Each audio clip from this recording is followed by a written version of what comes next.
Michael Jackson didn't just perform. He commanded stadiums with a kind of intensity few entertainers have matched. But touring at that scale, with pyrotechnics, cranes, hydraulic lifts, and elaborate stage machinery, meant that disaster was always one mechanical failure away. Time and again, something behind the scenes went catastrophically wrong. And time and again, Jackson kept going. Here's a look back at some of the wildest near misses and technical meltdowns of his live career. During the Michael Jackson and Friends charity concert in Munich, disaster struck mid-performance. While Jackson was elevated high above the crowd during the emotional peak of Earth Song, the industrial bridge structure supporting him gave way and plunged roughly 50 feet into the stage pit. He landed hard, taking the impact directly on his spine. Somehow, he pulled himself out of the wreckage, cued the band to keep going, and finished the song before finally collapsing backstage and being rushed to the hospital. The injuries were serious and lasting. Chronic back pain and nerve damage that reportedly deepened his long struggle with prescription painkillers. At the height of his Thriller fame, Jackson was filming a Pepsi ad at the Shrine Auditorium in Los Angeles when pyrotechnics were set off too early during a take of Billie Jean. Sparks caught his hair on fire. Lost in performance. He kept dancing for several seconds before crew members tackled him to put out the flames. He still managed to wave to the crowd as paramedics led him away. He suffered severe burns to his scalp and required reconstructive surgery. But rather than suing Pepsi, he accepted a settlement and used the money to fund the Michael Jackson Burn Center. The physical damage, though, stayed with him, contributing to years of pain management issues. Just 2 days before a scheduled HBO special was set to film at New York's Beacon Theater, Jackson collapsed face first onto the stage during rehearsal, having lost consciousness so suddenly he made no attempt to break his fall. He was rushed to the hospital with dangerously low blood pressure and was later diagnosed with severe dehydration and viral gastroenteritis. He spent nearly a week hospitalized, and production, one of HBO's biggest planned specials of the era, was ultimately scrapped entirely. During the dangerous world tour stop in Moscow, heavy rain left the stage dangerously slick. Jackson had to wait 2 hours for crews to attempt to dry the surface before the show could even begin. Once he started performing Jam, the wet stage kept throwing off his footing. His glasses even flew off at one point. Stagehands ran out mid-performance with towels and mops to dry sections of the floor as he continued dancing around them. He pushed through the entire show despite the conditions. Jackson's entrances often relied on elaborate hydraulic stage machinery, including a catapult-style lift nicknamed the Toaster that launched him onto the stage.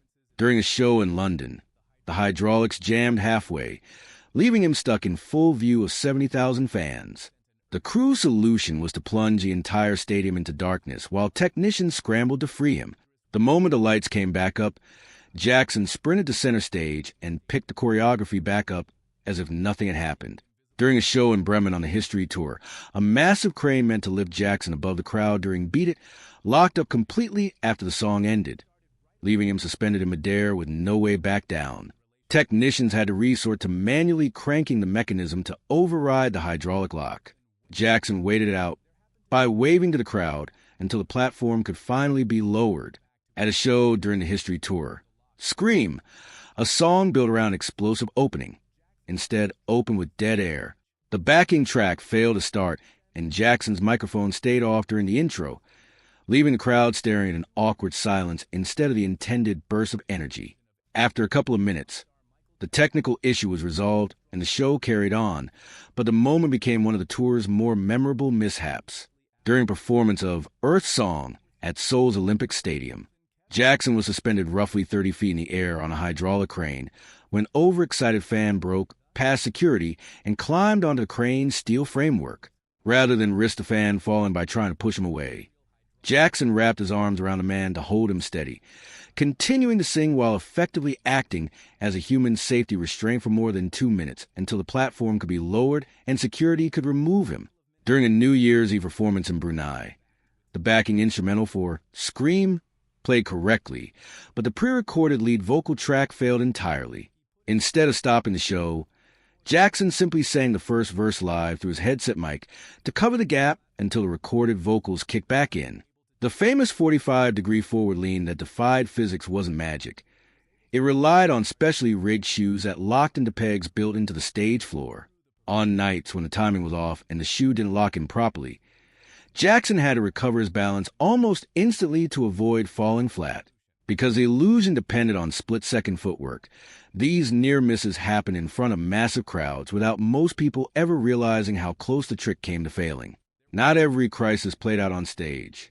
Ahead of a scheduled concert in Bangkok during the Dangerous World Tour, Jackson was hospitalized with severe dehydration, and the show never happened. It was one of several signs that year that the demands of touring were taking a serious toll. Later in 1993, he publicly acknowledged a dependency on painkillers and sought treatment, which led to the final dates of the tour being canceled.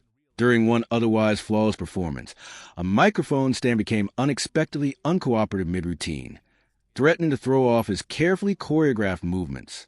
Rather than letting it derail the show, Jackson worked the struggle with the stand into performance itself, visibly frustrated but never breaking the flow of the number. An audio malfunction during a duet of "I Just Can't Stop Loving You" caused an instrumental track to loop instead of transitioning to the next song.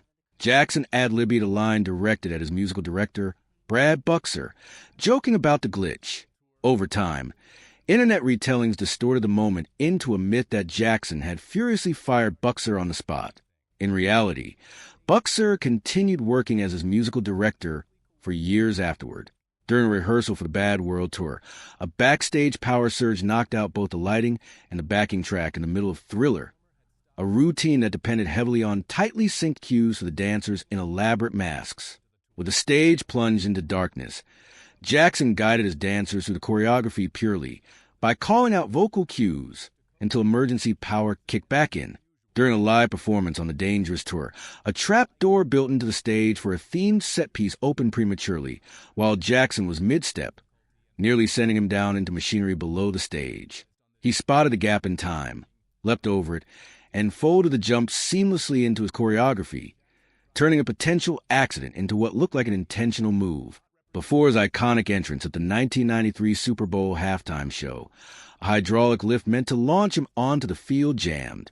While technicians worked to fix it, body doubles filled the stadium screens to maintain the illusion. Once the lift was finally freed and Jackson emerged, he stood completely still for close to 2 minutes as part of his entrance, a moment now remembered as one of the most powerful openings in Super Bowl history, born out of a technical scramble few in the crowd ever knew about. The Dangerous Tour's opening number was designed to launch straight into pyrotechnic bursts timed with choreography.